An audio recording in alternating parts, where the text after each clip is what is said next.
Tudo certo? Passando aqui agora para deixar uma reflexão rapidinha assim acerca da palavra de Deus para o seu coração.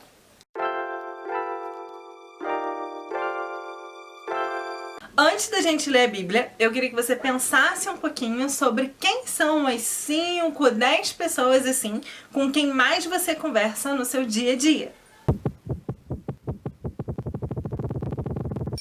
Pensou? Uma vez sabendo as pessoas com quem mais você conversa, eu queria que você pensasse assim sobre o que mais vocês conversam. No seu grupo de amigos assim da escola ou da faculdade ou do trabalho, qual é o assunto assim que mais predomina?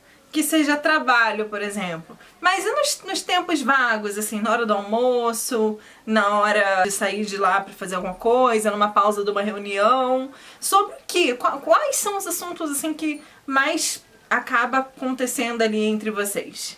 Uma vez pensada nessas respostas, eu vou ler então uns versículos da Bíblia, da Palavra de Deus, na nova tradução da linguagem de hoje, né, na NTLH. Os versículos estão lá no livro de Efésios, no capítulo 5, os versículos 3 e 4, que diz assim: Vocês fazem parte do povo de Deus, portanto, qualquer tipo de imoralidade sexual, indecência ou cobiça não pode ser nem mesmo assunto de conversa entre vocês.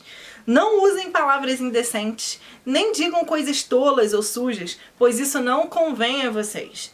Pelo contrário, digam palavras de gratidão a Deus. Por que eu resolvi falar sobre isso? Porque no meio cristão hoje em dia, infelizmente, as pessoas estão um pouco habituadas assim a pensar que, por exemplo, o homicídio, o roubo e o adultério são pecados assim enormes, gigantes. Então, todos os outros pecados passam naquela fase assim de que acha que não faz mal, não tem problema nenhum.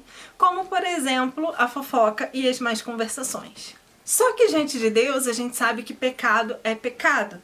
Não existe pecadinho e pecadão. Inclusive, eu tenho um vídeo sobre isso, que é o ranking de pecados. Vou deixar o card aqui em cima para você assistir lá se você quiser. E a gente vê aqui na Bíblia uma indicação clara, assim, para você não fazer isso. Dizendo que esse tipo de assunto não é nem para se conversar entre vocês. E às vezes a gente acha assim que uma piada sobre um determinado assunto, sobre algo que aconteceu, que tem a ver com a imoralidade sexual, assim, não tem nada a ver.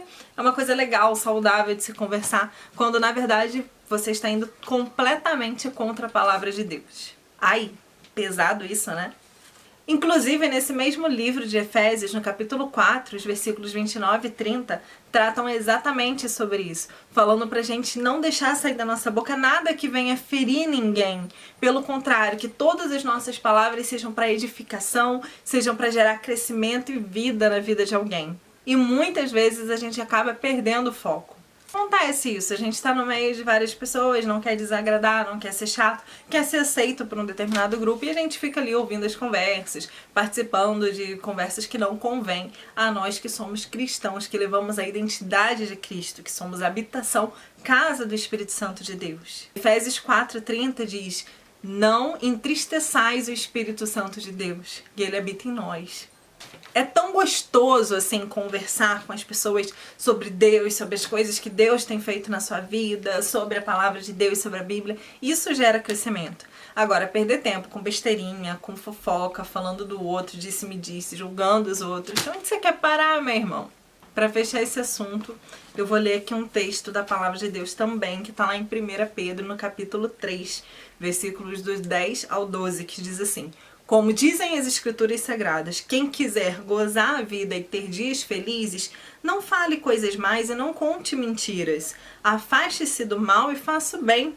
Procure a paz e faça tudo para alcançá-la, pois o Senhor olha com atenção as pessoas honestas e ouve os seus pedidos, porém é contra os que fazem mal. Talvez não seja nem a intenção fazer mal a alguém, mas para ser aceito, para ser engraçado, às vezes a gente acaba falando alguma coisa que acaba malhando alguém e isso gera tristeza, né, pra pessoa. A gente sabe que muitas vezes a pessoa acaba ficando sabendo e fica sabendo às vezes de uma forma que não foi a verdade. Enfim, que fique essa reflexão e esse ensinamento. Uma vez eu vi um pastor falando que é muito legal você buscar pessoas, andar com pessoas que tenham intimidade com Deus, que tenham assim vida de oração com Deus o tempo todo, justamente para gerar crescimento na sua vida, para você aprender com aquela pessoa, ela também aprender com você e vocês terem um relacionamento ali de amizade firmado em Deus. Então eu queria deixar essa dica para você, para buscar e pensar quem ao seu redor que você poderia se aproximar mais e essa pessoa venha te levar a aproximar-se de Deus e não a se afastar. Fica aí essa dica para todos nós. Obrigada por assistir meu vídeo até aqui. Não se esqueça do like, tá bom? Que Deus abençoe você e a sua casa. Um beijo. Tchau, tchau.